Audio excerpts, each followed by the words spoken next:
magician, the lover in you. Every single day, we are called to walk in our purpose. Answer the call. Lay down your burden and anything that holds you back and take your rightful place. The battle is everywhere. It's right in your face. Let's go.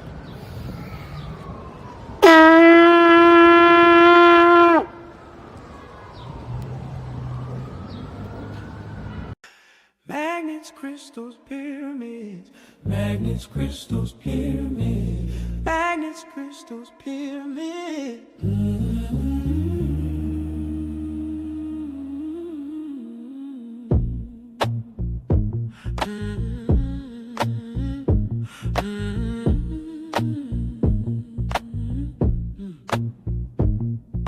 Welcome home, family, and join us for the fun. Colorful. Welcome to Magnets, Crystals, and Pyramids. Success is your destiny. Yes. Love, wisdom, power. Remember, yes, always who you are. Yes. Yes. I am love, wisdom, power. Yes. Yes. I am love, yes, power. Yes. I am love, wisdom. Yes. I am love, wisdom, power. Yes. Yes. I am love, wisdom, power. Master. Yes. I am. Yes. Love, wisdom, power. Yes. I am. Say to yourself. Yes. I am protected. Yes. Yes. I am. Master. I am. Yes.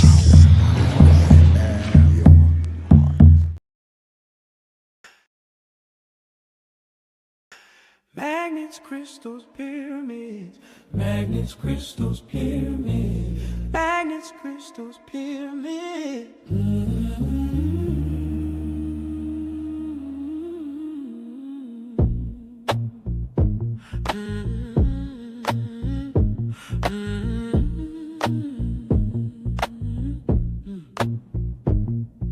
Welcome home, family, and join us for the fun. Colorful guests, people everywhere under the sun. Interesting conversations. Prayers first has begun. Invocation, manifestation, conversation, then will come. Magnets, crystals.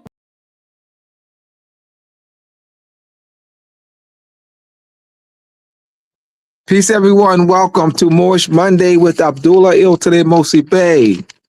Welcome. I will be your host and speaker for the night. Yes. Let people know that we're on. We're live and direct in full effect. Let's share the link to your various social media platforms. If you haven't hit that subscribe button, please do so. Hit that ding, ding, ding notification bell. And so you'll see which will be strolling across the stream for the next 2 hours is my website, mooresandmasonry.org. For my books, go to for Moors and Masonry Part 1 and Part 2, go Masonic Compass Square, The Connection to Measurement and Timekeeping, How a Venus and Moon Rule, Etymology Vocabulary, Something That You Won, The Illuminati and the Illumination of the Mind, go to mooresandmasonry.org. All right, so I got a doozy for you tonight. I did post these questions. Setting Ill, Israel, and Nicholas, I made some editorials to the questions. I sent them to your text. Can one of y'all post them in the link? Put the 12 questions. One of you put the 12 questions in the link. I had made a couple editorials there. So post those 12 questions. They're also on my website. I also have there's some posts on my website, not my website, my Facebook page, Abdullah Bey. I have the names of the ancient Arabic orders of the Noble Semitic Shrine Temple.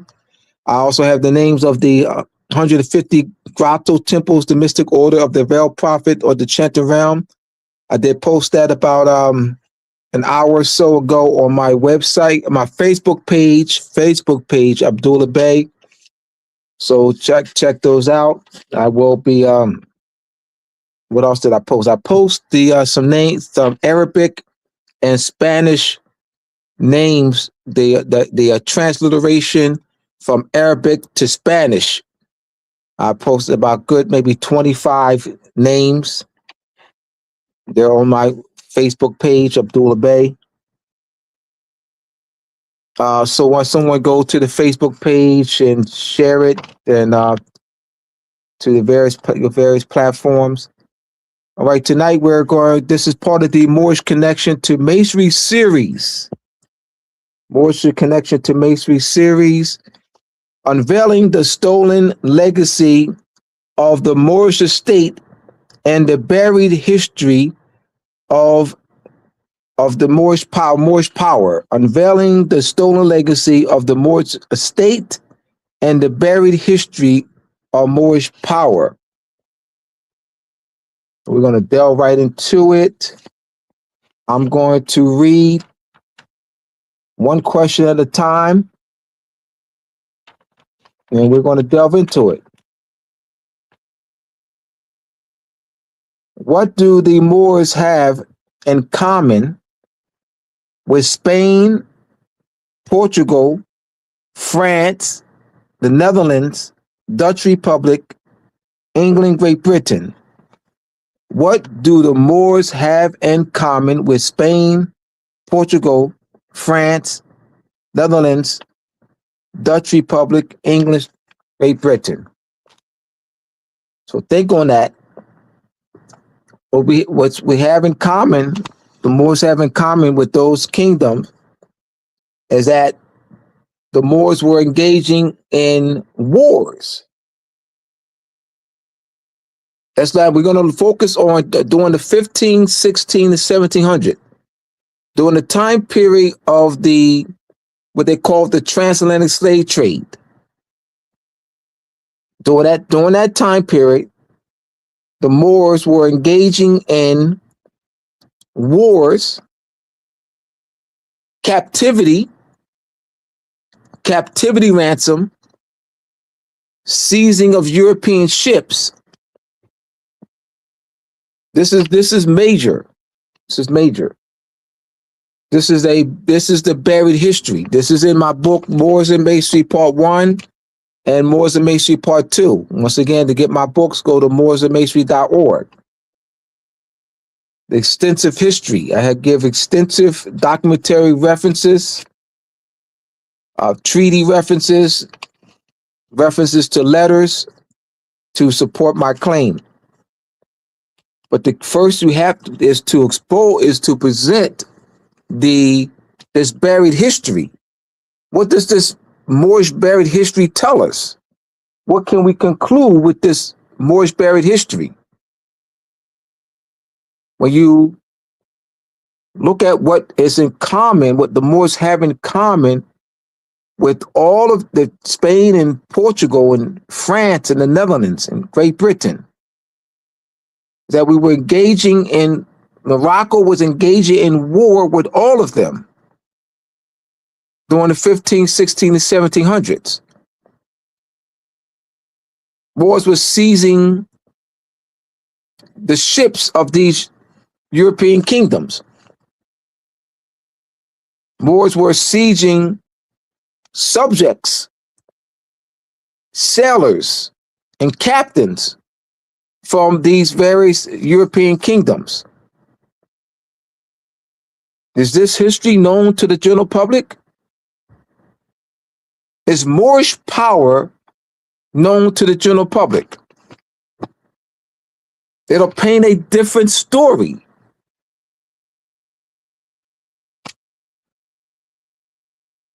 Why is Moorish power not known?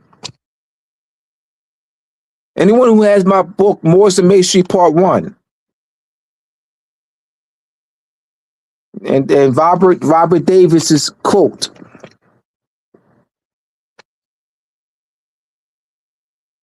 And his quote, because someone put this quote in the chat.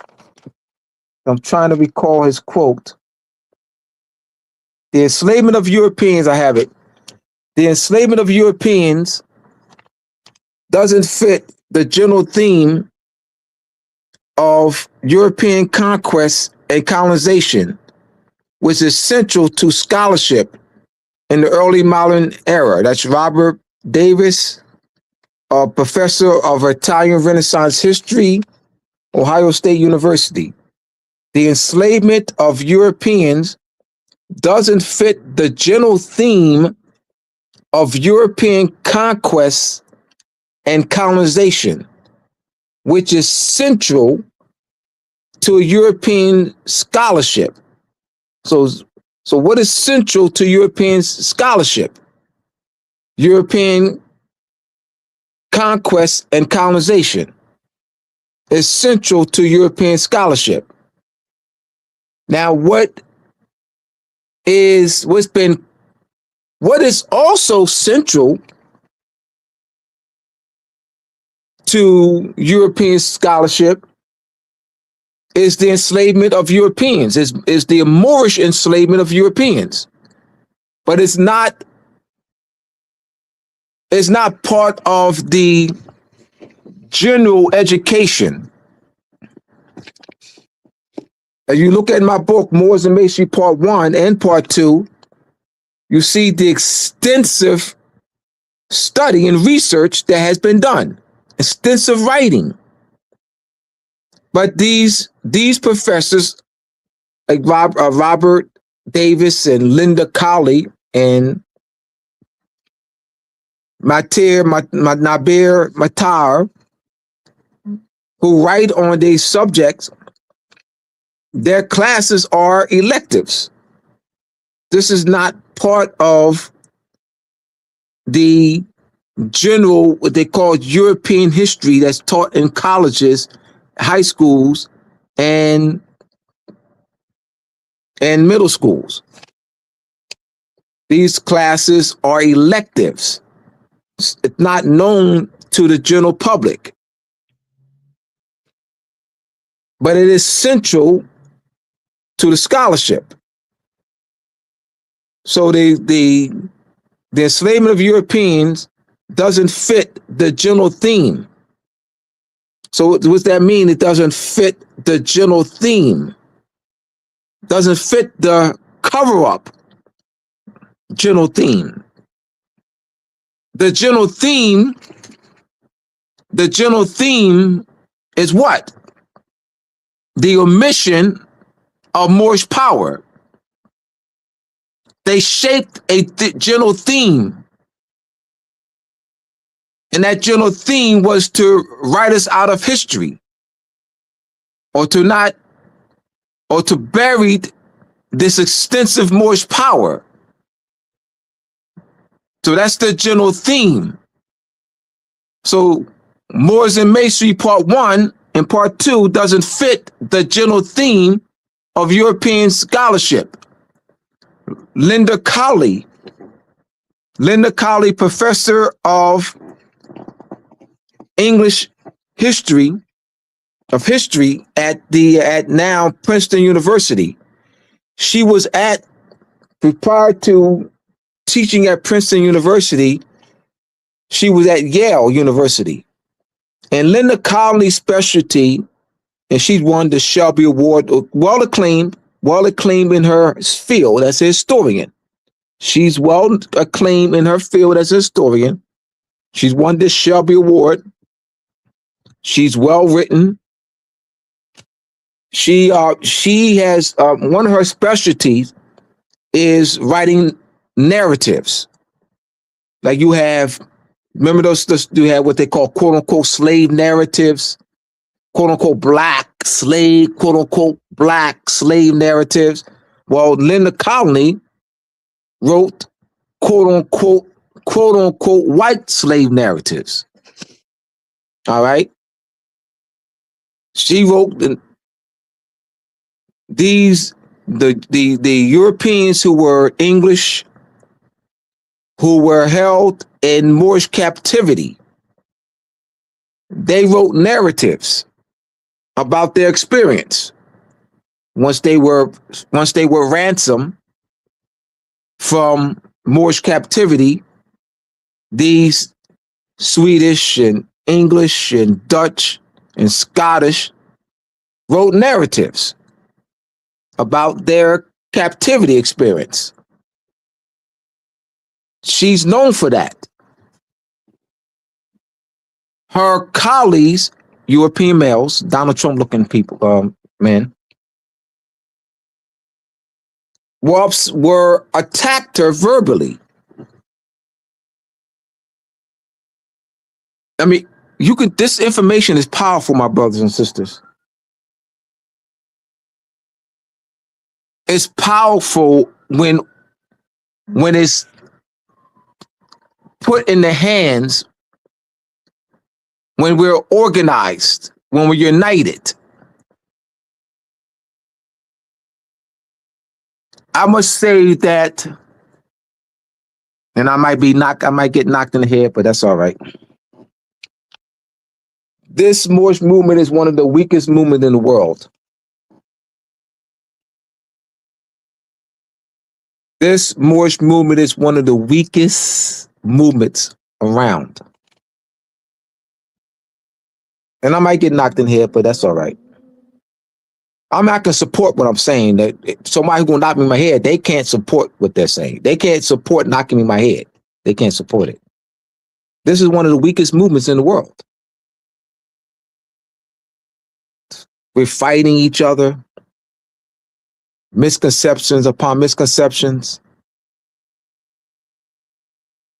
You have this where people say temple Moors and street Moors, and it's this division.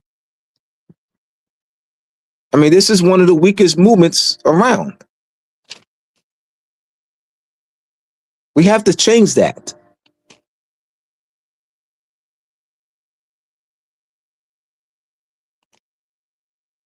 So the information has power, but absent of unity, there's no power in that. Like, you can't effectuate change without unity. How are we going to effectuate change? So, like I said, I might get knocked in the head, which is all right. So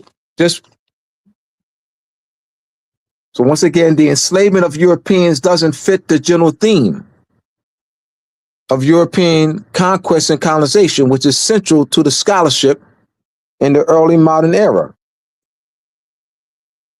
You have, if you were to take a course, I can spit all night long. Y'all know I can. If you were to take a course at a university in the medieval period, or the Middle Ages, it's also known as the Middle Ages, or the Renaissance. Take a course on the Renaissance or medieval period, or also known as the Middle Ages. You will not see anyone that looks like me in the textbooks. You won't see more in the textbook. Or Arab. You won't see more. Why not?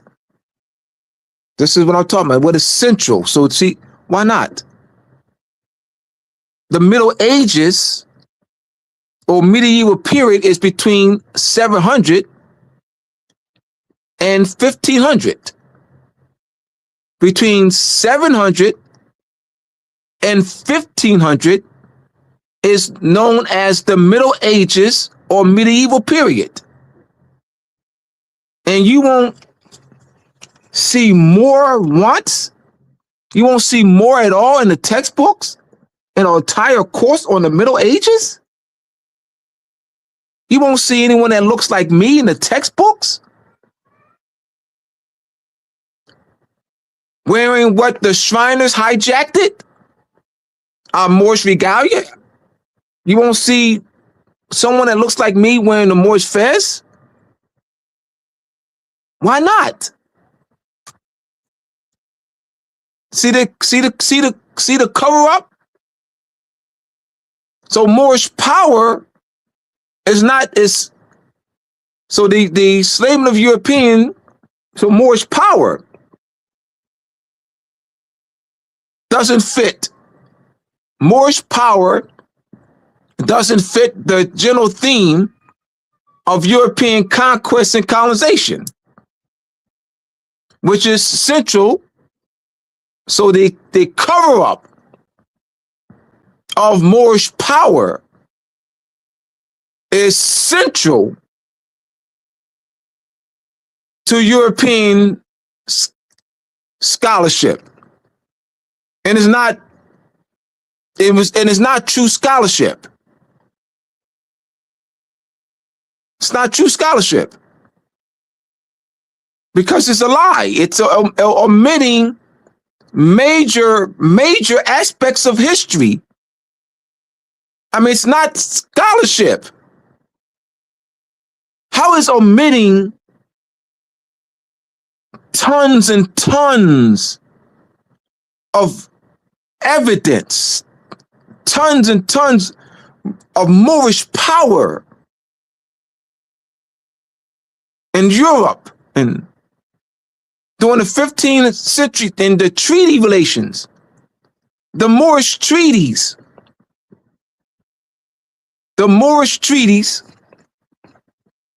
with Great Britain and England, the Moorish treaties in the 1700 with England protected the English merchants who were along the Atlantic Sea coast, and they sailed to England. Those Moorish treaties protect us, those English merchants and sailors and captains. How is that not central to European scholarship?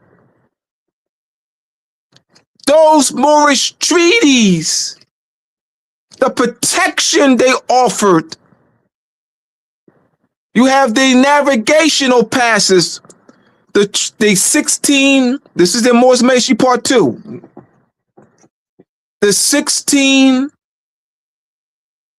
think it was 1686, I believe, treaty between Algiers and Great Britain. And that it was renewed in 1701. So it was a 1686 treaty, I believe it's 1686, navigational treaty.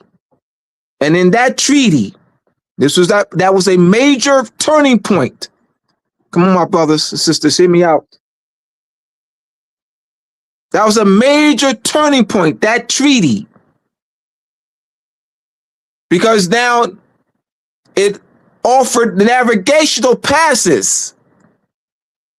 It was renewed in 1701 and then 1710 or 12.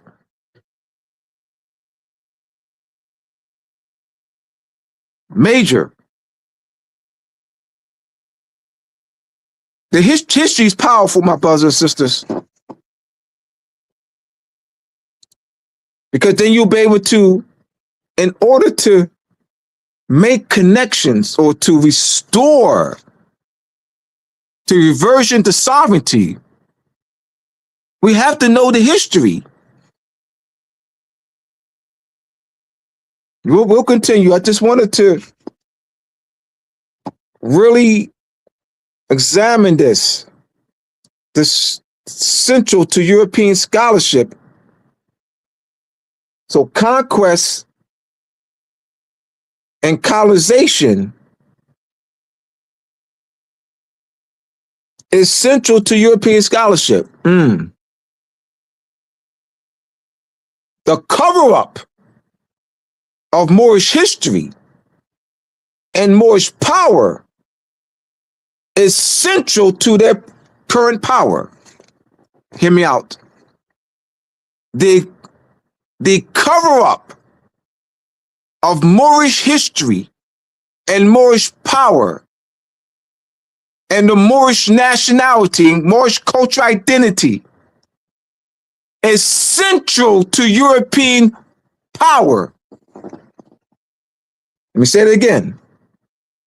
The cover-up of Moorish history, Moorish power, Moorish nationality, the Moorish cultural identity is central to European power. I've known that for over 30 years. That was a driving force for me. It can't be where you're repeating me. If you're just merely repeating what I'm saying, but it's where you come to know it, the intrinsic value of what I'm saying. Come to know the intrinsic value, not repeating what I'm saying. And I know through study,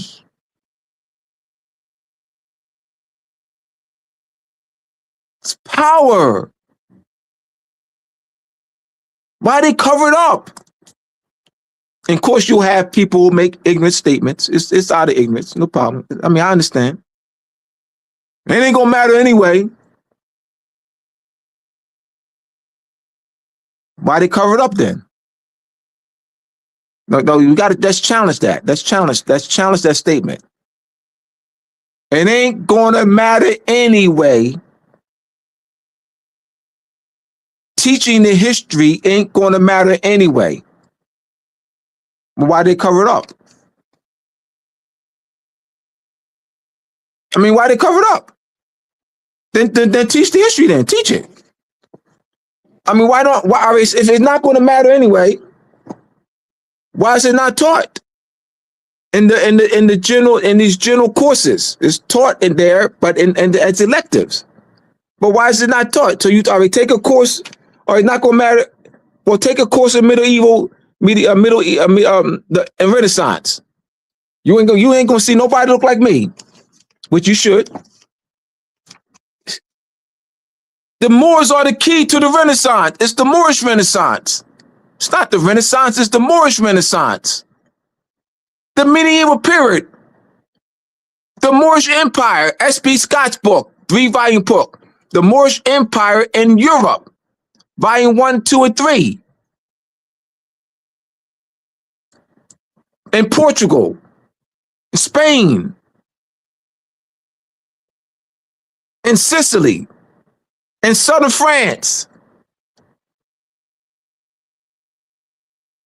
in the textile industries, paved roads, street lights, public bathrooms, universities, public libraries, surgery thesis, eye surgery, botany.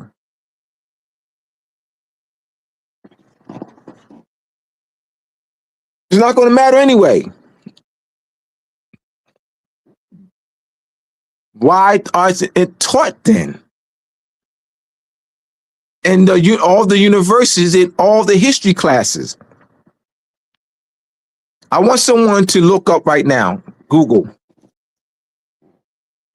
a course, the medieval history, a textbook, a textbook on the Middle Ages, a college textbook on the Middle Ages. You're not going to see more the first. So it's not going. If it doesn't matter, why they cover it up? Why they cover up with Linda Colley? Her book is called her Captives. Captives is the main title. Linda Colley, Colley. And she chronicles how we, the Moors, captured 10,000 British in the 1700s.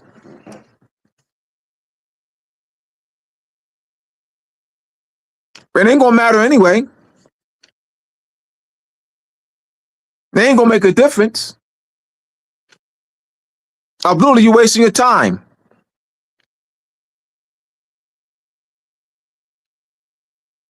But the key is organizing the people. The key is our unity with this information. So I thought to present it in this way to spur thinking. So I'll go to the next question. The next, I think I'm doing pretty good. I said, oh man. Well, I knew I can spit all night. I know I can go all night long. What is the connection between the Moors and the night orders? All right, so I'm going to read what is the connection between the Moors and the night orders. Now, I've spoken to some brothers who are quote unquote Knights Templar. And I said to them about the history, the Moorish connection, and that the Knights Templar were instrumental in defeating the Moors in Portugal and removing the Moors from Portugal. And that their response was that their order, their Knights Templar order, is not connected to that. Come on, my brothers, please, my brothers, please, my brothers, hear me out. My brothers who make those statements. It's called the Knights Templar. You're saying that there's no connection. The name is called the Knights Templar. And you're going to say to me, it has nothing to do with that. The name of the order is called Knights Templar. You don't know the history of the order? As the night it was established, these military night orders were established for the sole purpose. The reason why they were established to fight against the Moors. That's the reason why they were established. So you don't know the very reason why we're not talking about you using it as a charity order, as a Masonic charity order. I'm talking about the name Knights Templar and the history of that military order. Why was it established?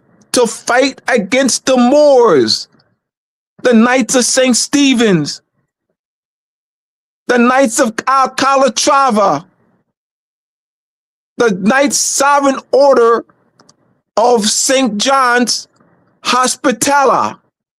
The word hospital, that's the name of part of the name of a Knight's Order. Hospital, Hospitalia, the Sovereign Order of St. John's of Hospitaller,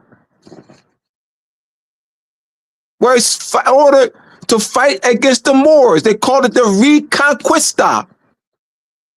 In Valencia, Spain, every year, the annual celebration of the Reconquista, where they're reenacting the Crusades against the Moors. I mean, they're decked up, royal, Moorish garb to the head to toe. And then they have the Knights Order that boom, and they go out into the ocean and they have the sail. They'll have a boat sailing. So they do this elaborate, reenactment. They are, Google y'all, of the celebration of the Reconquista in Valencia, Spain. They're called the Moors and the Christians.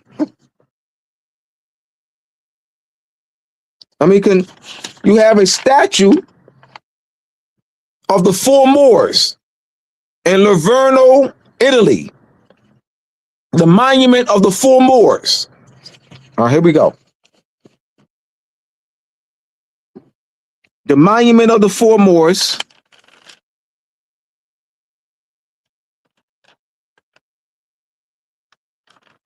See where that is in my notes here. I'm going to read that.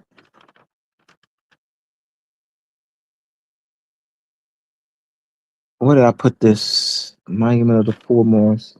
Oh, here it is.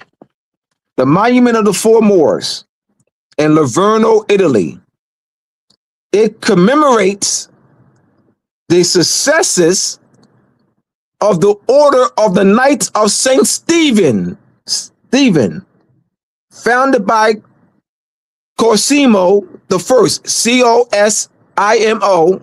the First, and protecting Tuscan coast from the Moors. Monument of the Four Moors in Livorno, Italy. It commemorates the successes of the Order of the Knights of St. Stephen's, founded by the Cosimo the First, and protecting Tuscans, Tuscan, coast from the Moors. The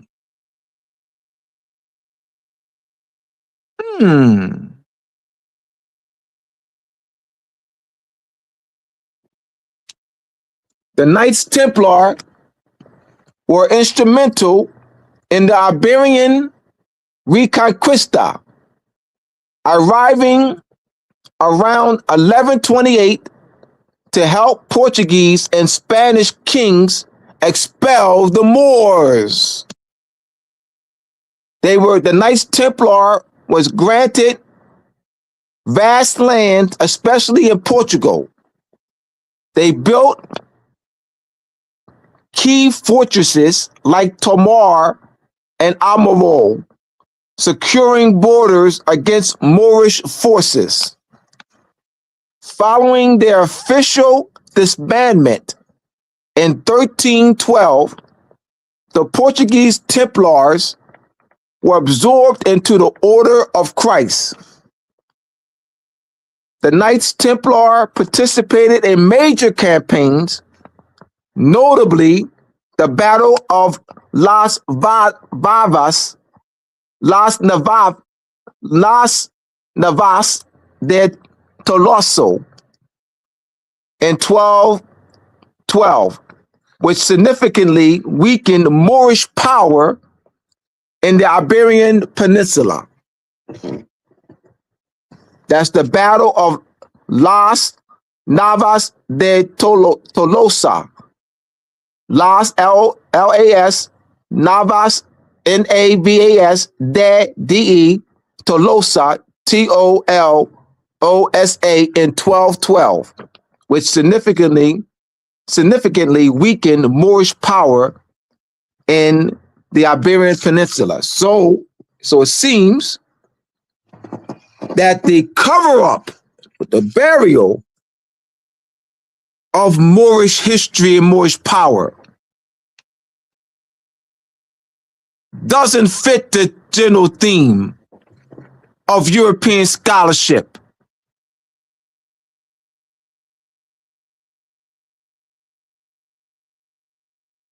So the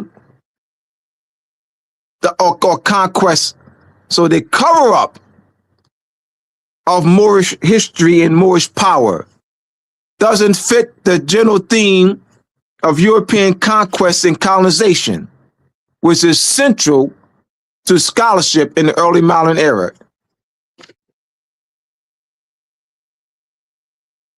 So the enslavement of Europeans, as Robert Davis writes, that is the Moorish enslavement. So not just the Moorish enslavement of Europeans doesn't fit the general theme of European conquest and colonization.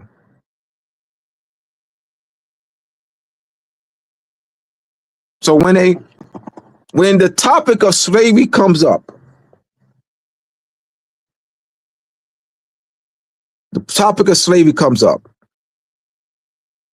what comes in mind? Somebody that looked like Donald Trump whipping on somebody that looked like me. Somebody that looked like Donald Trump holding people that look like Donald Trump, holding people in chains that look like me. Now here we go. The word slave, that's our visualization, y'all. Visualization is slave or slavery. Someone that look like that, people that look like Donald Trump, holding people that look like me in chains. So what doesn't come to mind is people that look like me holding people that look like Donald Trump in chains. That is the cover up.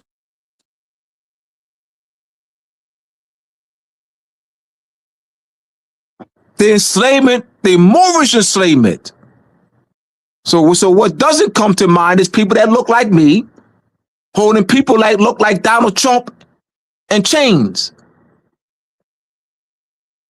for ransom, and Moorish prisons for ransom.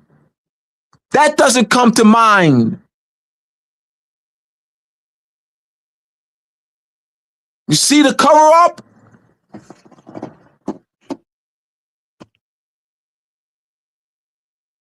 They made it one-sided. And it's not. That's not the true history. That is not scholarship.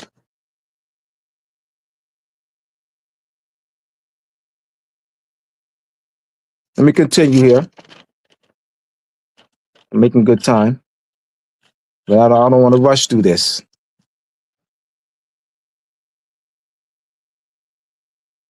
This is years of study for me. Years of study.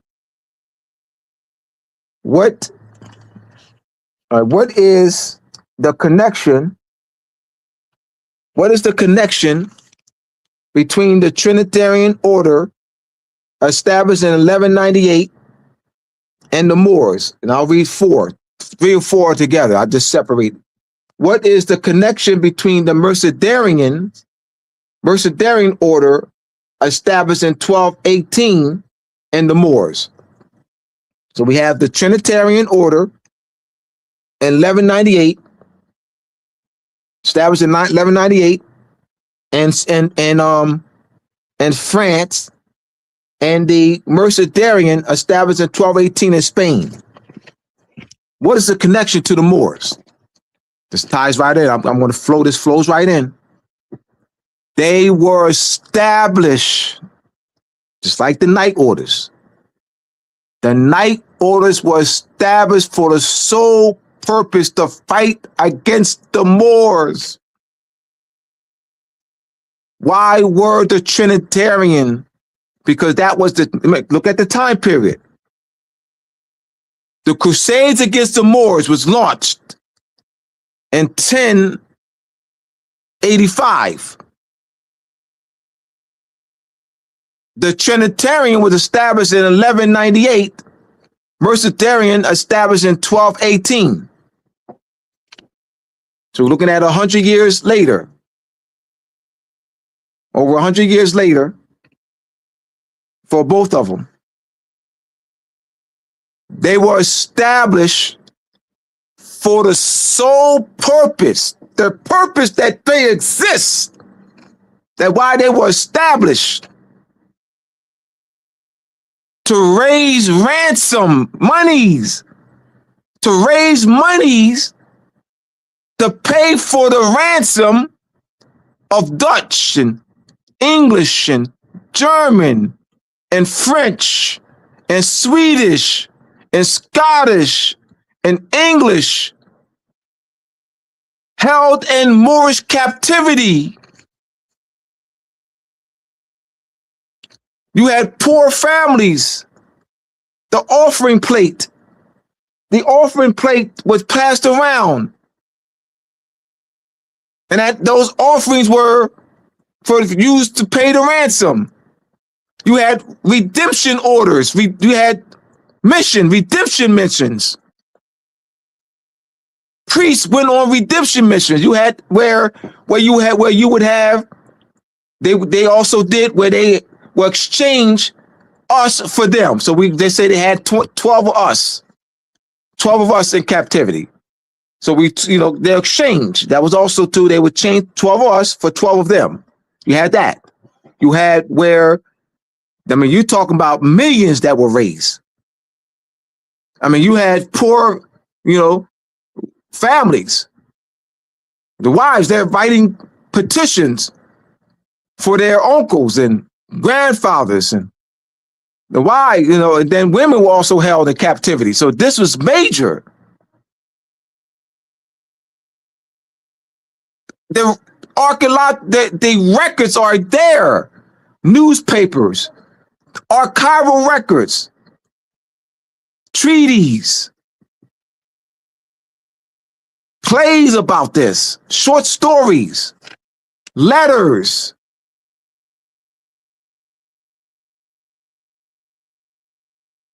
So that is what they have. That's the connection.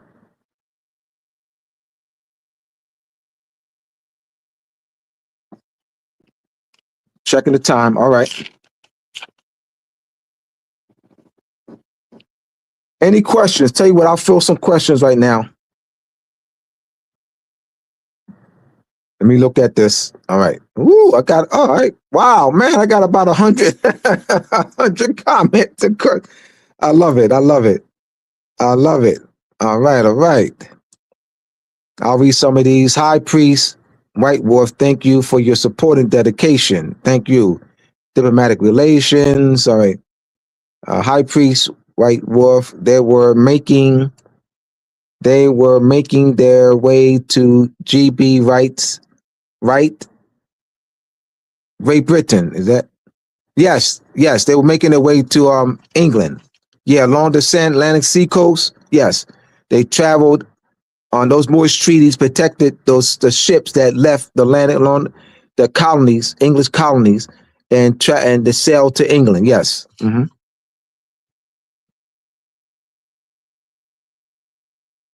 I think it goes back to DNA, Islam, Moor, Seton Il Bay. What do the Moors have in common with? All right, those guys. You put the question. All right, yeah, I gave. Yes, thank you, Seton Il. He asked the questions. They want to hide the truth. But let's look at Seton Il. So let's explore why they want to hide the truth. So yes, because they're hiding the truth. But now why? What benefits? How does hiding the truth we can benefit them or has benefited them? Because it's been a couple of centuries. This was done through Frederick T. Gates and John D. Rockefeller Board Education School System. The curriculum was designed to dumbest. Well, this is before them. Because you're talking about Frederick T. Gates and John D. Rockefeller. That was early 1900s. You had the cover-up going on in the 1800s. So this is before Frederick T. Gates, and you also have the cover-up in Europe too. So not just here. You have the cover-up in South America and Central America. So this history's been buried, not just here. They were white and they were slaves by Michael A. Hoffman. Yeah, they were white and they were slaves. Peace and respect. Now, they were white and they were slaves. Michael Hoffman does not chronicle Moorish captivity of Europeans. So I'll be clear on what Michael Hoffman, he chronicles the Michael Hoffman chronicles the Irish and other Europeans who were on the cotton field here, who were on plantations, and he chronicles that their treatment has not been known, that how they were treated on the plantations is not known to the general public, and that this indentured servitude story is a farce. The story about the story that used, like the root story and our being whipped and all that, well, that happened to them too. That they're working hard up, that happened to them too.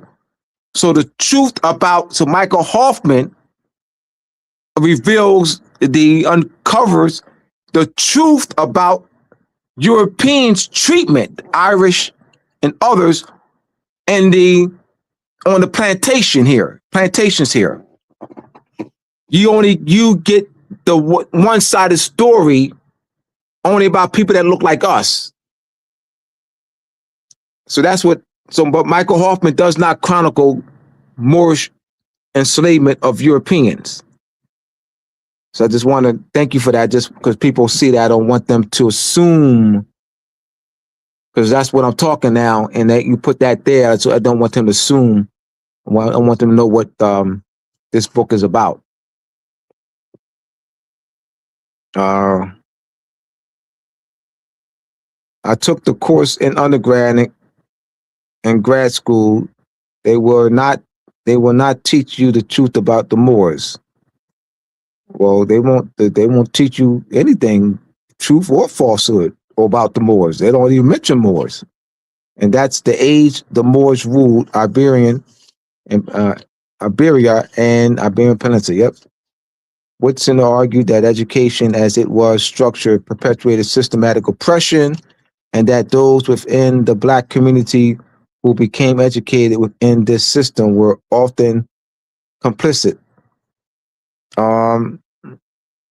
They were partly educated, because not being educated about who we are, meaning your history, our nationality, our cultural identity, our festivals, our holidays, our ceremonies, our language, our philosophy, our pre-existing Moorish power, pre-existing Moorish government structure. What are you being educated about? If we're not being educated about that, then what are we being educated about? Like we're not being educated about that. So what is what we call education then? What are we being educated about? What are we being educated about? Like who benefits from that? Because that oppresses us. Whatever we call education, whatever we learned in school. All right, and I know there's gonna be some, not y'all. They're gonna be people that call me stupid. I get it. They're gonna be people that call me stupid. What do you mean ASS, Abdullah? I benefited. I got a job. That means they don't understand where I'm coming from then. That means they don't understand where I'm coming from. See the individualism? I benefited. I got a job. When they don't even understand, because what I said was our nationality. That means our pre-existing sovereignty. How do we benefit have we benefited as a people? So you see, the fact they say I, see how they got us?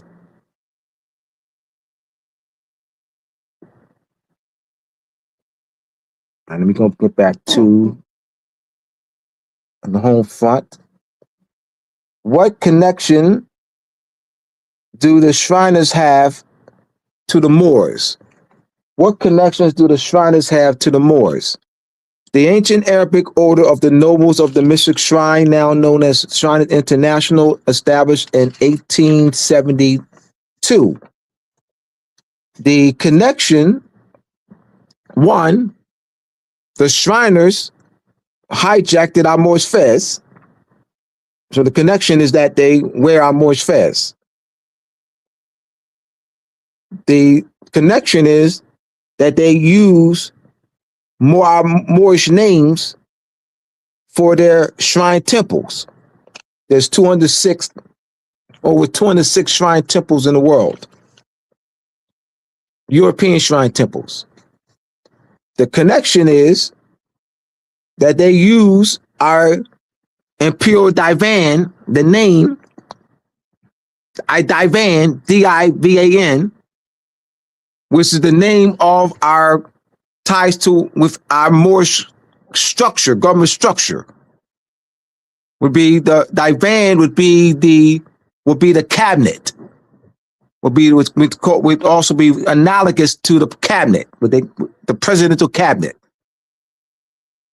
So the divan is made up of cabinet members. So the Shriners used the word divan, and they call it the imperial divan, as their organizational structure.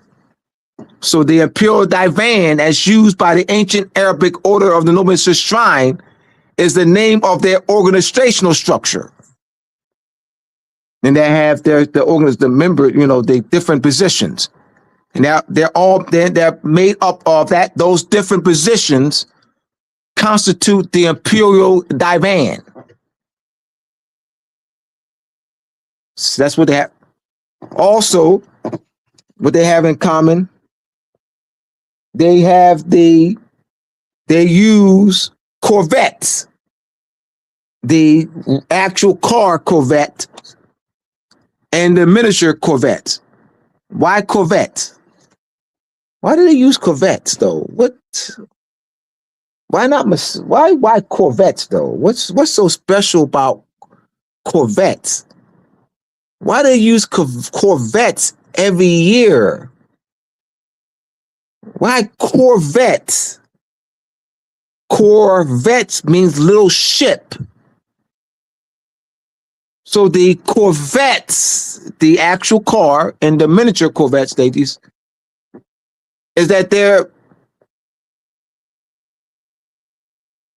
mimicking the ships, the seizing of more seizing their ships.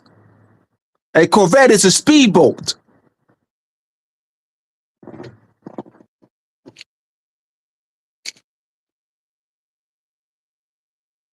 What else? All right. The architecture. There's the shrine temples are the architecture of the shrine temple is Moorish architecture. Moorish architecture. So Moorish fez, the Moorish divan, Moorish names, Moorish architecture, the Moorish scimitar, the crescent moon and five-pointed star, which ties to the lunar calendar, as well as the Earth and Venus alignment, the 8-year Earth and Venus alignment, which is symbolized by the 8-pointed star. So that embodies the part of the culture, the Venus and lunar calendar. So that's the connection. All right, continuing. Let me go to, let me look at some questions here. Some more. We got a lot here, so I want to. All right, thank you, Set Neil.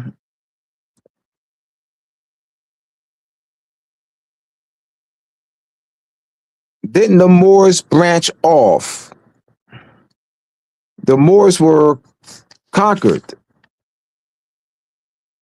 All right, so let me talk branch off. All right. The Moorish dynasties, the Umayyad dynasty, the Almohad dynasty, the Almoravid dynasty, the Nashid dynasty, they didn't work together. Those, the Umayyad dynasty was overtaken by the Almohad dynasty. The Almohad dynasty was overtaken by the Almoravid dynasty. So the Europeans saw this division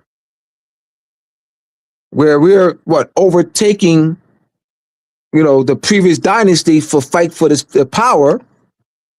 And so they saw that weakness there. And so they organized their resources and established night orders to fight against us. So there was that fighting against each other for power, where the Europeans worked together for a common goal to defeat us. Templar of the Temple, relating to the Solomon's Temple in Jerusalem. Knights of Peter Claver.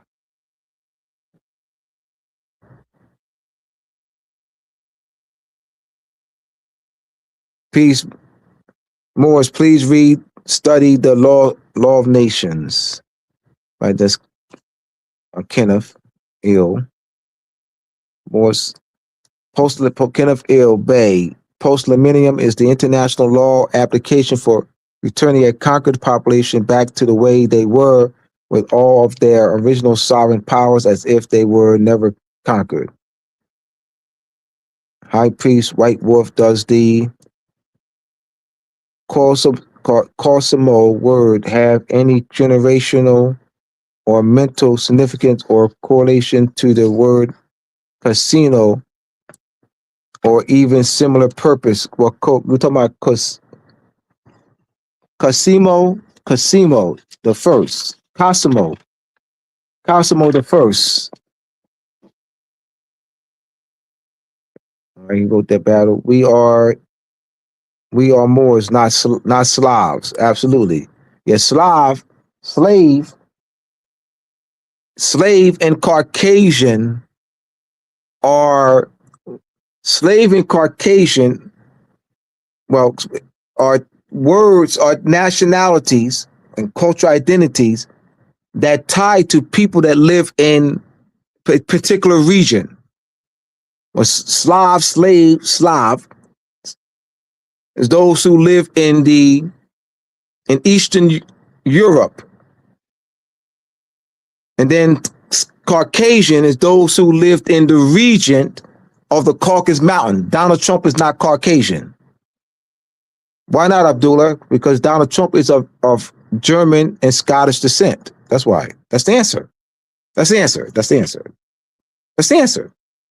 Because Donald Trump is of Scottish and German descent. Caucasians are descent. That's a descent. Those who lived in the Eastern Caucasian region, Caucasus Mountain region. Slav, the Eastern Europe.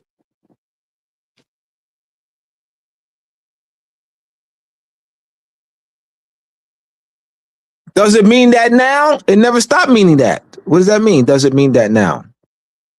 What does that, does it mean that now mean? It never stopped meaning that. Like, does it mean that now? It never stopped meaning that. Like, where's the stop meaning? Where does the stop meaning? Where does the original meaning stop? It's a descent. So it stopped meaning referring to a descent.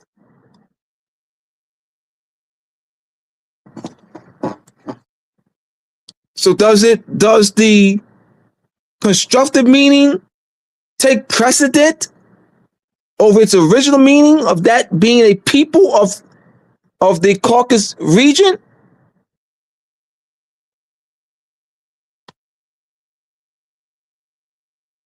When something goes unchallenged, that's all that is. But my brother says it. It's gone unchallenged. So the United States, taken from Christoph Minor in the the Guggenheim School in 1785. He actually used associated Caucasian with white before Johann Friedrich Blumenbach. But Johann Friedrich Blumenbach became more popular, and he actually expanded on Carl Linnaeus' system and adding 5 classifications. And he associated Caucasian with the white and European class. And his 3rd edition on natural variety of mankind. That was his 3rd edition in 1795. So we're calling it for Johann Friedrich Blumenbach had already been established with his 1st and 2nd edition.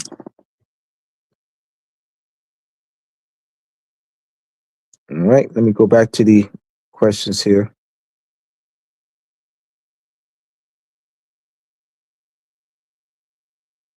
Educated about brainwashing, Robert C. Battles, Robert R. Robinson, W. Journal of the Songhai People, Journey of the Songhai People, Little Ship, Moors and Masonry. It's okay. It's okay. I got called stupid all the time. Let them be if they can't comprehend how you explain the truth. At least you planted a seed. I appreciate you, Abdullah to the Mosi Bay. Now, not only will we explain, but we will also show our findings. So we have to show our findings, which I do. All right. African presence in early Europe by RMS Sertimer. I forget. Yep. Slow mode. According to T.B. Irving, between the years of 1786 and 1009, Franks and Jews traded Slavs and Germans who had been taken prisoners.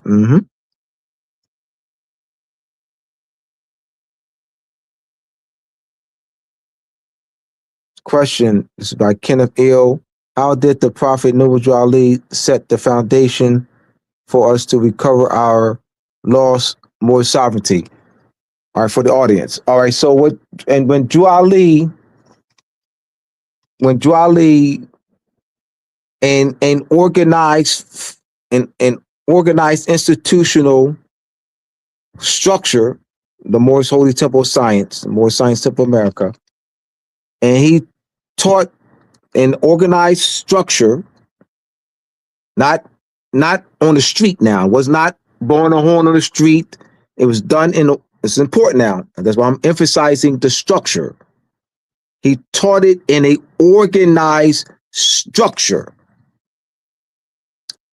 It be registered to the more. It's still an organized structure. And how that's recognized by the international law, organized structure and teaching our people who we are, the Moors.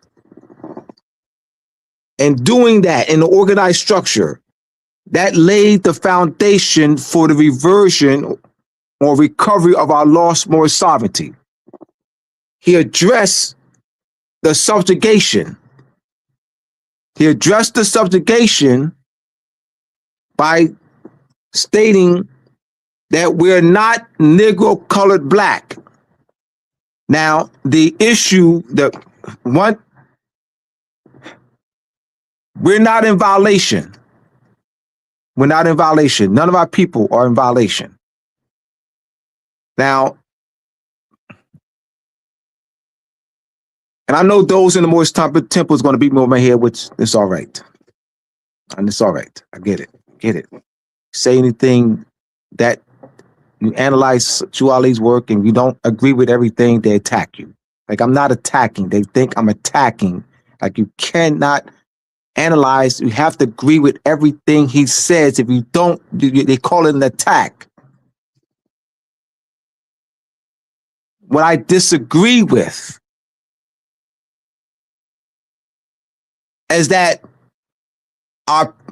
and claiming that our people are in error, that our people are in violation. We're not in violation. Follow me. To make a claim in the international community that our people are in violation, that, all right, our people, right? Check black off, a Negro off. That's not a violation on our part. It's not a violation on our part. I disagree with that. I disagree with the claim that our people are in violation. We're not. We did not strip ourselves. Let's talk international law. You're talking a state, i.e. United States, stripping a people of their cultural identity and nationality, renaming and reclassifying them, reducing them from a people, a nation, to a fictional racial category. We're not in violation. We didn't do that. So this is why I disagree. I know that means the United States is not in violation then. You make that, then what's the point? They didn't do nothing then. The United States didn't do nothing. If we're in violation, the United States, they got that on records in the census. We didn't put that in the census. The race and ethnicity stands for Federal Statistics Administrative Reporting. The United States is in a violation of subjugation. It's called subjugation. A state is doing to people a foreign state.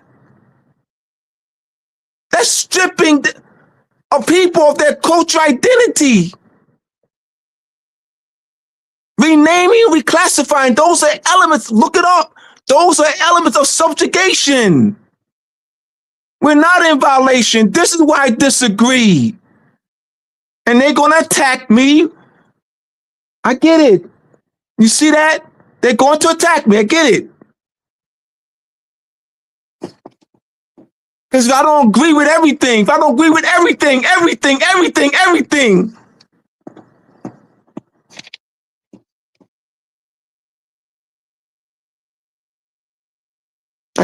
with everything.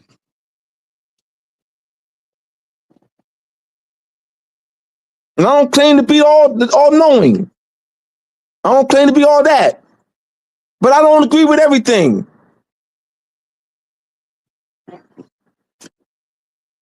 And I do respect my mind.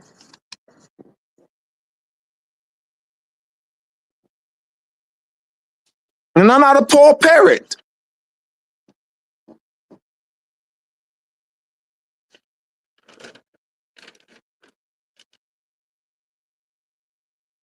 The attacks are coming. I get it.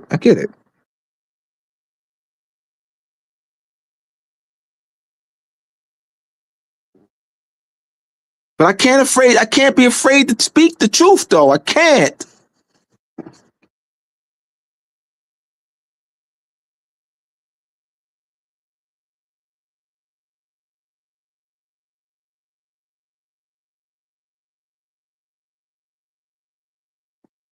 It's just a limited knowledge study page. That's all. All right, so I'll continue. We have 45 minutes, making good time.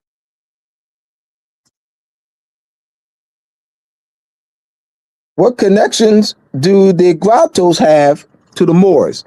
The grottos or mystics are known as the mystic order of the veiled prophet of the chanted realm, established in Hamilton, New York in 1850. There's 150 grotto temples in the United States jurisdiction. They're on my Facebook page. I posted the names of the grottos from my page from Moors and Masonry Part 2. There's all pages from Moors and Masonry Part 2, the listing of the grottos and the temples, and the listing of the shrine temples are on my Facebook page, Abdullah Bey. I put them up there about 2 hours ago. So you can go there and share them. Sentinel, Israel, Obadiah, Raheem, they're right on my Facebook. I tagged y'all. I tagged you, Obadiah, Sentinel, Israel, Louisa. I tagged you, Louisa. Peace, Louisa. So it's on your Facebook page.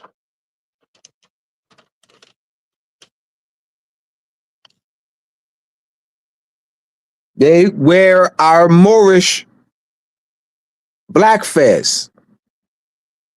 They use Moorish names for their shrine temples, for their grotto temples, and they wear our Moorish black fez. And they also have parades, and they dress in Moorish regalia, Moorish shoes. They're not as popular as the Shriners. I said, but there's 150 of them, and they were established in 1850 in Hamilton, New York.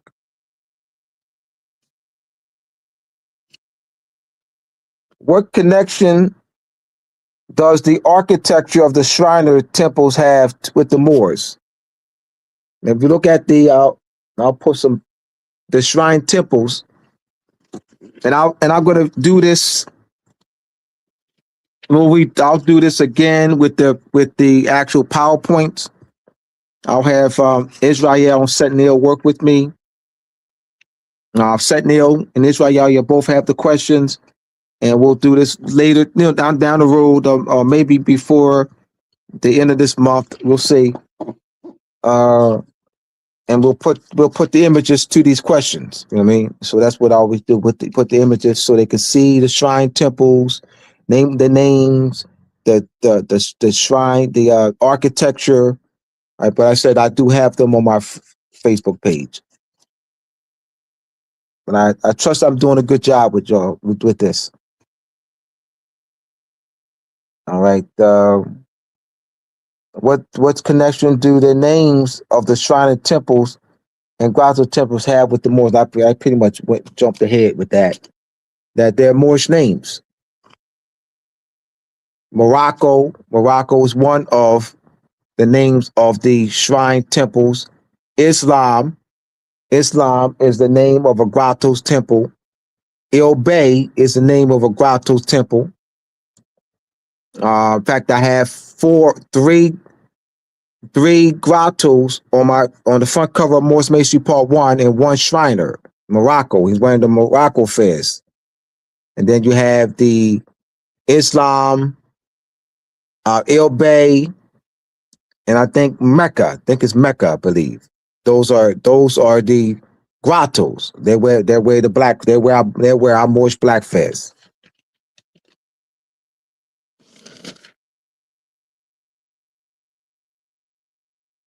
What connection does Arabic have to the Spanish language? On my Facebook page, Moors and like I said, I tagged y'all. They have the Arabic on the left and the transliteration into Spanish on the right. There's 4,000 Arabic words in Spanish. Why is that? Why is there 4,000 Arabic words in Spanish? You see our influence? 4,000 Arabic words in Spanish. Now you know that Latin, Portuguese, Italian, French, Catalan, are part of they call the Latin languages. Italian, Portuguese, I said. Let me go back. Let me see any comments. Any questions or comments? All right, my man. All right, PowerPoint. Yeah, appreciate you, Set Neil, and I know Israel will work with you on this. Yes, I greatly appreciate the help. More's uplifting humanity. All right, Nicholas, can you type? Can you Nicholas is the host. More uplifting humanity is hosting. Will be hosting King Al Bay and me and Hardyville, South Carolina on May 31st. The title is from subjugation to restoration: the political power of the buried identity of the so-called Black people. From subjugation to restoration: the political power of the buried identity of the so-called Black people. That'll be in May 31st at the Guape Life Center in Hardyville, South Carolina, on from 2:30 to 9 p.m. We're looking to have it broadcast live. All right, the place holds 600 people. And More's uplifting humanity is the host, Brother Nicholas. The flyer is on my Facebook page, Moors and Mason, Abdullah Bay. We got, thank you, Israel. Word step, that's Israel.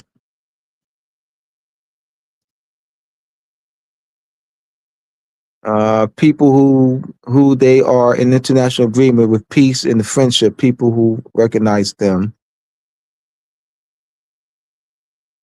I have to step out, but I'm excited to finally be able to catch a live chat with you. Please, the feeling is mutual. I feel you, brother. Right on. Thank you.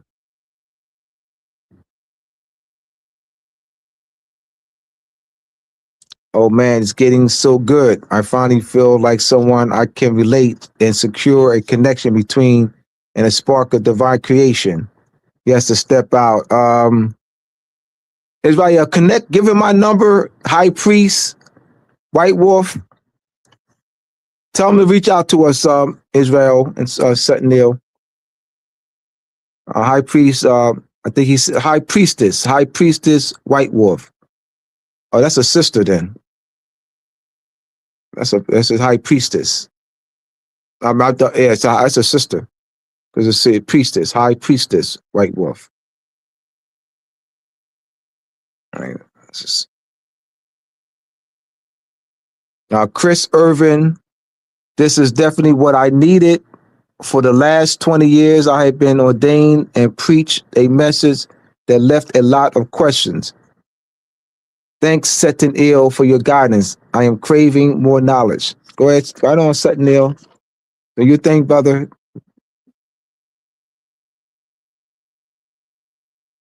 That's Chris Irvin praising Brother Setin All right. I just want to get these because I have time. I got a couple more questions. So I just wanted to fill. Type your questions in or comments. Questions or comments.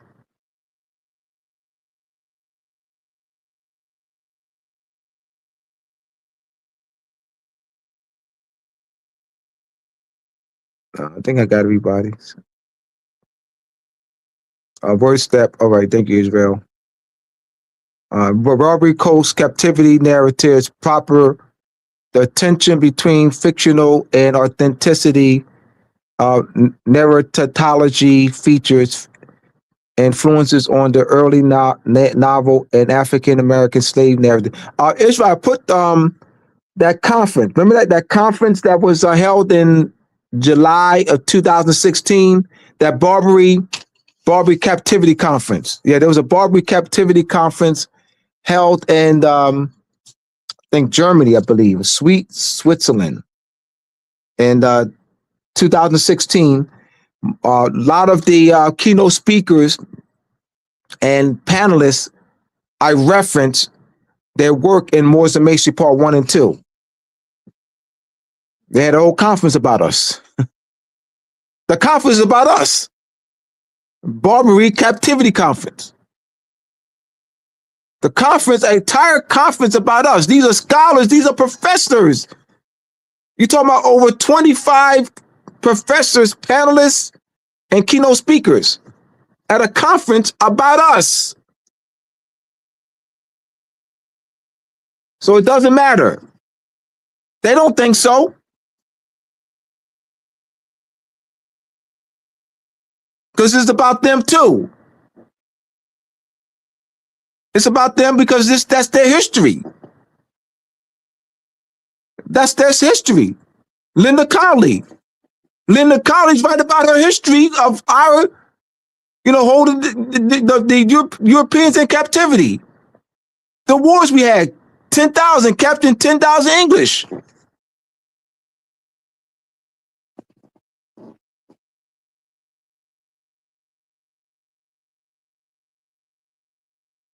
Right, 35 minutes. Let's see. All right, let me go jump to these last two questions. All right. What does the Shriners Fez look like? What does the Shriners, type your answer in, what does the Shriners Fez look like?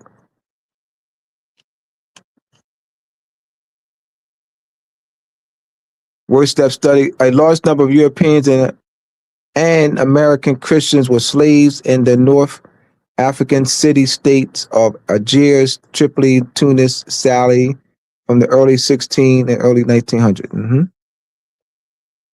Can you tell us about sigils? Well, I want to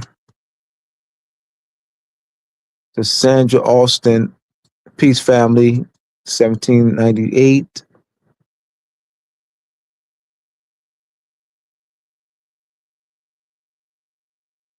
All right, so Nicholas, some more uplifting humanity. Put the information on the conference, the Guape Life Center, and we'll be, that's the flyer that's posted on our Facebook pages. It's the preliminary flyer. That's not the final flyer. The final flyer will have the vending information, the time. I think the time is on there for the vending information. Also, the price will be on the. It's $30. It'll be $30 for the event, and so that'll be on the final flyer. Or we'll have a number of different marketing strategies and approach. We have Brother Altuza. But Altuza is heading the marketing team.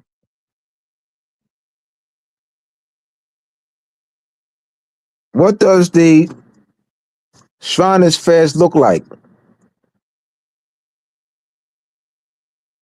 Anyone? What does the Shriners Fest look like? Word Step Study Group, Brother Israel, called for papers, piracy, and captivity in the Mediterranean.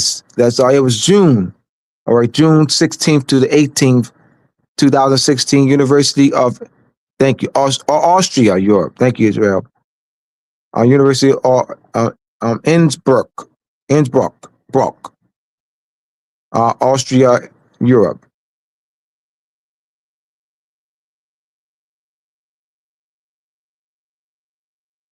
What does the Shriners Fest look like? Anyone? All right, so let me go right to it then. All right, so there's no such thing.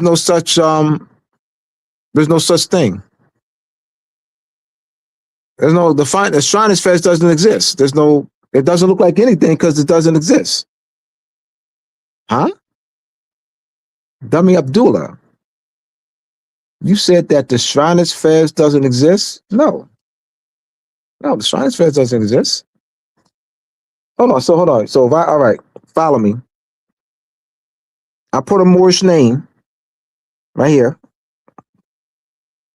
So when we get off, if I put a Moorish name here, I put the crescent moon and crescent star. I put a Moorish scimitar. Does it make it a Shriners Fairs? Or the Moorish Fairs that the Shriners hijacked it? The Moorish Fairs that the Shriners hijacked it and put Moorish name, Moorish scimitar, the crescent moon and crescent star that ties to Moorish culture. Is it that? See that? You see the hijacking? See the renaming? The renaming and reclassifying? Shriners Fairs, the renaming, subjugation, cultural identity stripping. That's cultural identity stripping.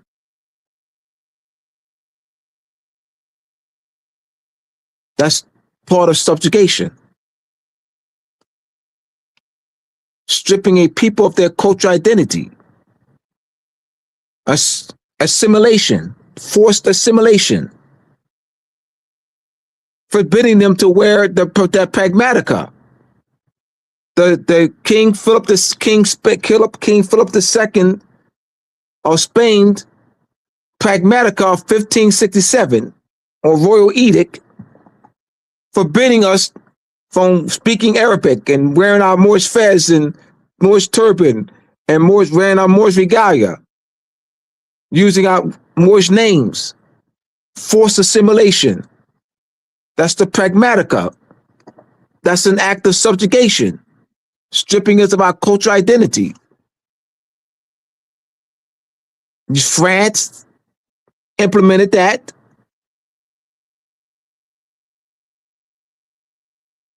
Portugal, United States, the Dutch, England, they all implemented the pragmatica. They didn't call it the pragmatica. We're talking about the act of stripping.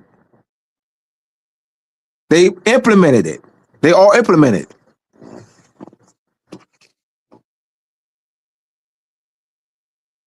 They're all in unison. Co-conspirators, collaborators.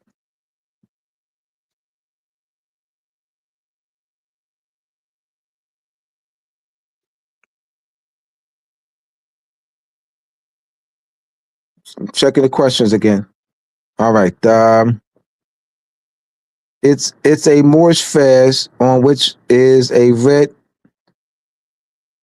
fez black tassel that the Shriners hijacked it and put Moorish names with a crescent. All right.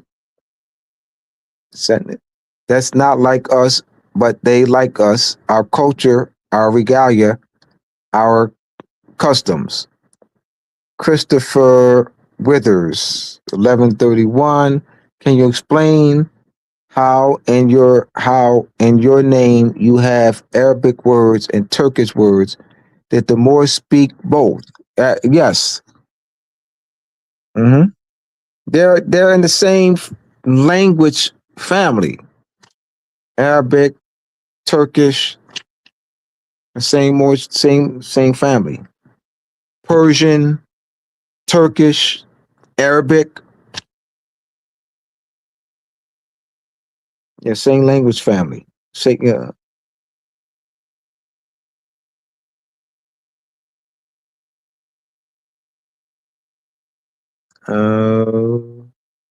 It's not a fez. It's all right. Divine knowledge, 144. It's not a fez if it's made by Shriner. I want y'all to think on this, y'all. It's not a fez if it's made by a Shriner. Think on y'all, just think. So divine knowledge 144 states that it's not a fez if it's made by a Shriner.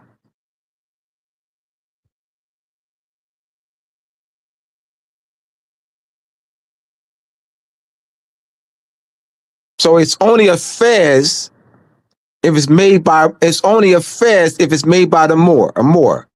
Meaning they're making the same thing. This stuff, all right. They're making the same thing. Making the same thing. So divine knowledge says that this that I'm wearing, if it's not made by a Moor, it's not a fez. If somebody that look like Donald Trump makes this that I'm wearing right now, it's not a fez. If it's not made by someone that looks like me, all right, it's not a fez. If it's made by, it doesn't, my brother, with all due respect,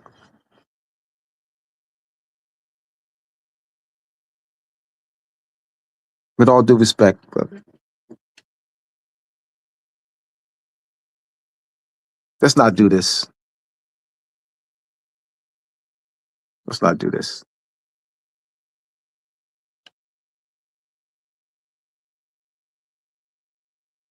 A fez is a fez is a fez, regardless of who makes it.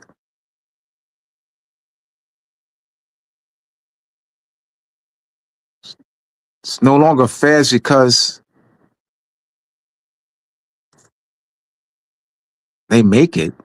It's a fez. This is where to get the idea from. The vest, the cummerbund, that's all Moorish. The pantaloons. I'm like, Google, George Washington, Thomas Jefferson. What are they wearing? All right, so hold on. Help me out.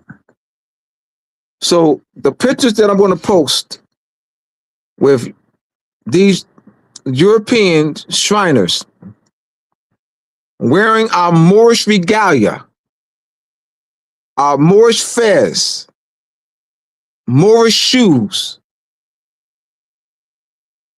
because they're wearing our stuff, it's not Moorish anymore. It's Shriners. It's Shriners shoes. It's the Shriners fez. It's the Shriners regalia.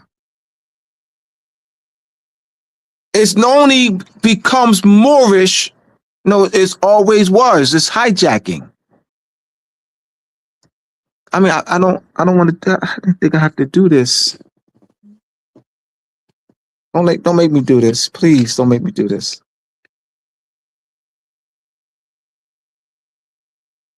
Because I'm not divine knowledge. I'm not belittling you. So that's why I didn't want to, because I'm not belittling, just challenging you to think.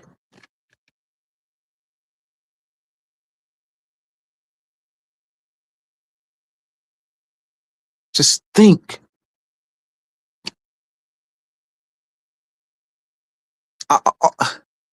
My observation for over 33 years is with conscious Moors, that conscious Moors do a lot of parroting, not much thinking. I'm not belittling. I'm just challenging us, that's all. I'm just challenging us. I've seen that, a lot of parroting. So we hear that from somebody. We hear that. You've heard that divine knowledge. You heard that from someone. Yes, you did. Yes, you did. If you told me you didn't, I wouldn't believe you. Divine knowledge, if you told me you didn't hear that from someone, I wouldn't believe you. Why wouldn't I believe you? Because I've heard that for 33 years from many people. That's why I wouldn't believe you. Because that's been out there. That's why I wouldn't believe you, because it's been out there. Shriners Fast, that's been out there. I've heard that so many times. So I had to, and my recalibrating, rethinking, like, whoa, hold on. There's things that I had to reanalyze, relook. I used to parrot. Y'all have heard me say, y'all know my story. Ain't no shame in my game. I used to parrot. So I'm going to challenge y'all to think. I'm not going to stop doing that. I will challenge y'all to think. I will challenge y'all. I will challenge us. I will not stop doing that.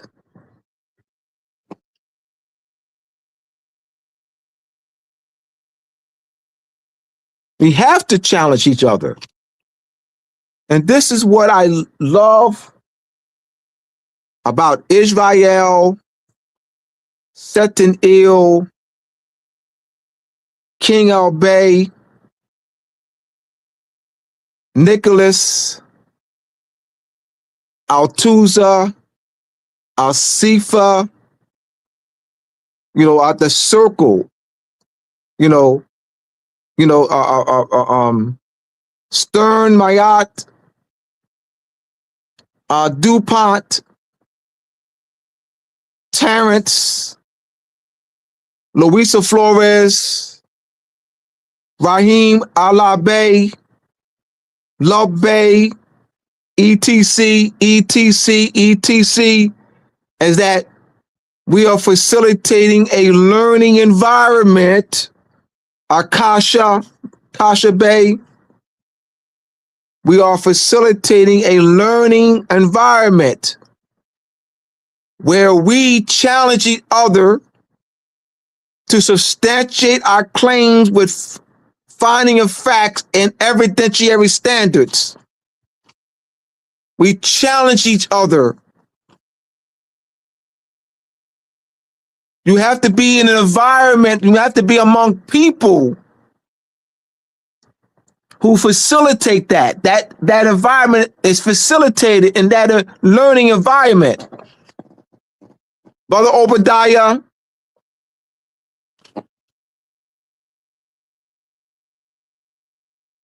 Mark Garcia,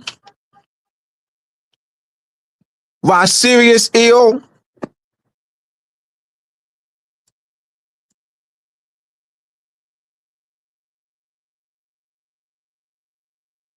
we have to do that.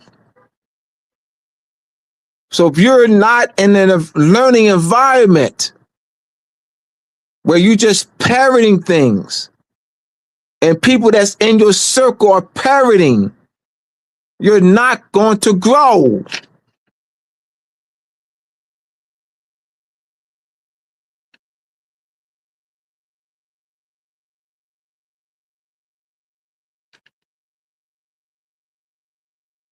Right, affairs is affairs, absolutely. I mean, I just cut this, make it that simple. Affairs is affairs. Affairs is affairs of Moorish affairs is affairs is affairs. Hey, Moorish affairs. Now, Pete, Moorish affairs now. Moorish affairs. We'll clear up BD Bay because they hijacked it, and the Shriners call it the Shriners Fairs. They call it fairs, Shriners Fairs. So Moorish Fairs, you got to put Moorish. So we're gonna type that in again, B-Day. Put Moorish Fairs is the Moorish Fairs. A Moorish Fairs is the Moorish Fairs. Affairs is affairs. No, a Moorish Fair, because the Shriners.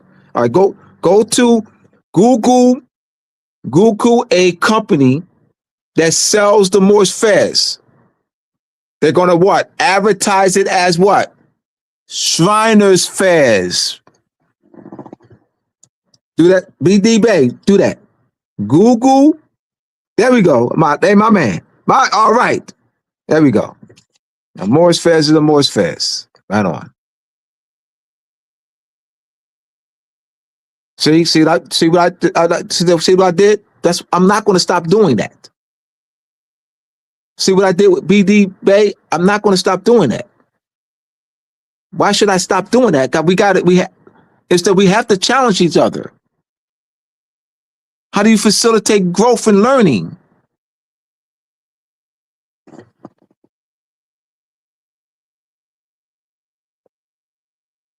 Christopher Withers, I'm actually done the questions. I'm saying in the same question with the grotto fairs, so it's pretty much the same concept. But they call it the grottos fairs, it's the Moorish fairs. All right. I never saw a picture of a Moor during the conquest wearing a fez when I was in Spain and Portugal. Did the Turks introduce the fez into Islam? You never saw a picture of a Moor. I'll have to send you some pictures then. We'll have to post some pictures.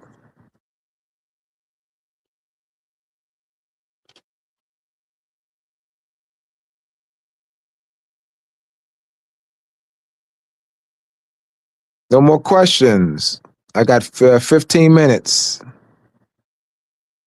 I've gone through my questions. I thought I had thought these were, because I knew I was going to spend some time on a few of these questions, Once again, if you haven't subscribed, please do so. Hit that ding, ding, ding notification bell. My website been strolling across the screen for the last hour and 15 minutes. Those who are interested in getting my books, go to mooresandmasonry.org for Moors and Masonry Part 1, Moors and Masonry Part 2, How Venus and Moon Rule, Etymology and Vocabulary, Etymology and Vocabulary Supplementary 1, the Masonic Compass Square, and the connection to timekeeping. Go to mooresandmasonry.org. All right. Since there are any more questions, what can I have? Let me see. I got a few minutes here. The stolen legacy of the Moorish estate.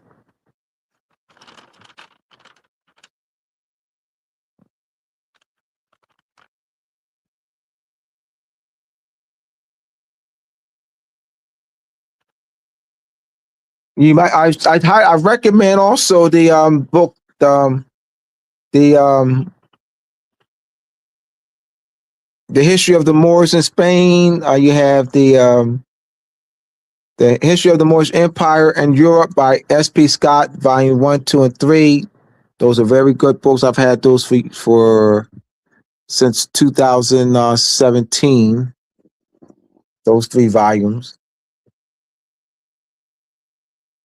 You have another one by Macquarie, Moorish, what's it called? It's a Moorish Muslim rule in Spain. Moorish Muslim rule in Spain, volumes 1 and 2 by Macquarie.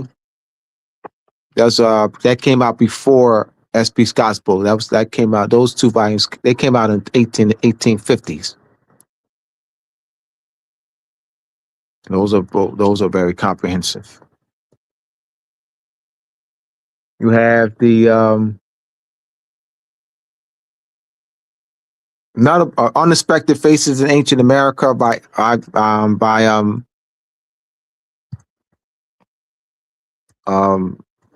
Wutenhall, Alexander von Wutenhall. Unexpected Faces in Ancient America, where he has over 100 photos of mass figurines, statues, statuettes with broad noses and thick lips. That's why he called it unexpected. Why unexpected faces in ancient America? Because of the distortion that's in the schools, it's unexpected that the ancient people of the land look like us, look like me. It's unexpected because why? Why is it unexpected faces? Why would those statues and statuettes and masks and figurine be called unexpected faces? So what's the expected faces? Those who what? Have the casinos. Those who are on reservations. Those are the expected faces. But those in the hood are not the expected faces. Those in Watts. Those in North Philly. Those in Compton. Those in St. Louis. They're not the expected faces. In fact, those people are called the descendants of slaves that came on the slave ships. And then the expected faces are called the Indians or Native Americans. The expected faces, those who have control of casinos in Oklahoma and those on reservations. They're called the expected faces. But those in Compton and Watts and North Philly, and they are called the unexpected faces. They're called descendants of slaves.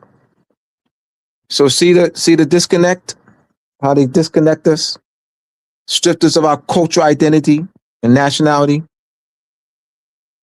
which suppresses, strips us of our collective history, historical memory, our land right claims, our pre-existing sovereignty. That's subjugation. And the United States has maintained it.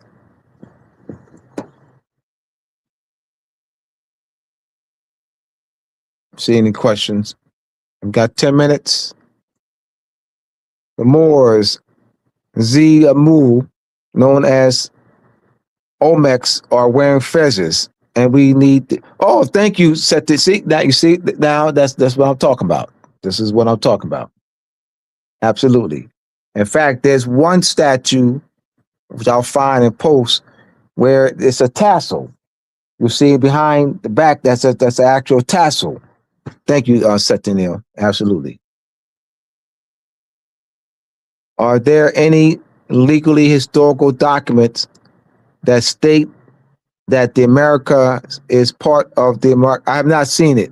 I've not seen any historical document, any documents or maps. Yeah, I'm not going to make something I haven't seen that. The first Americans were Africans, part 1 by Dr. David Imhotep. Yeah, I've seen that book. Yes, it's been out for a while. All right, we have 7 minutes. Any other questions? I think I'll end in a few. Once again, go to my website, mooresandmasonry.org. mooresandmasonry.org for books, Moors and Masonry Part 1, Moors and Masonry Part 2, How Venus and Moon Rule, Etymology and Vocabulary, Supplementary 1, the Masonic Compass Square and the Connection of Measuring and Timekeeping, and the Illuminati and the Illumination of the Mind. Go to mooresandmasonry.org. All right, thank y'all. So I'm gonna it's 8:54, and so since there aren't any more questions, I finished the 12. I've gone through the 12 questions, and I don't see any other questions here. We got a few more minutes. If y'all have any questions, Now I'm going to sign off. All right. Thank y'all for I trust I see if y'all are in North Carolina, South Carolina, Georgia, Florida, Mississippi, Alabama, Tennessee, come see us. Come see King and me at the Guape Life Center on May 31st from 2:30 to 9, live and direct. And so we're looking to have this broadcast. So see y'all. Trust to see y'all in person, see y'all there, and at that Guape. Go also if you want those who are in the area. You can purchase tickets on the Eventbrite. Tickets are available on the Eventbrite. The Eventbrite link, the flyer, as well as the Eventbrite link is on my Facebook page, Abdullah Bey. Get your tickets early. Get your tickets early. Check before. All right. So, what state territory? That's South Carolina. On Hardyville, South Carolina. Hardyville, South Carolina. Nicholas, put that in the chat again. Hardyville, South Carolina. Nicholas already posted it. The flyers on my Facebook page, Abdullah Bey. That's Hardyville, South Carolina. That's 15 minutes outside of Savannah. That's 15 minutes outside of Savannah. Okay, got it. All right, good. What area, Omar, what area are you in?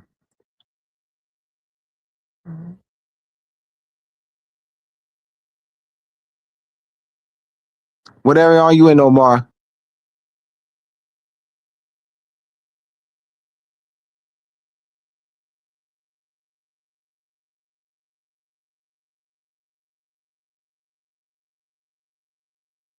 Are you in Atlanta? All right.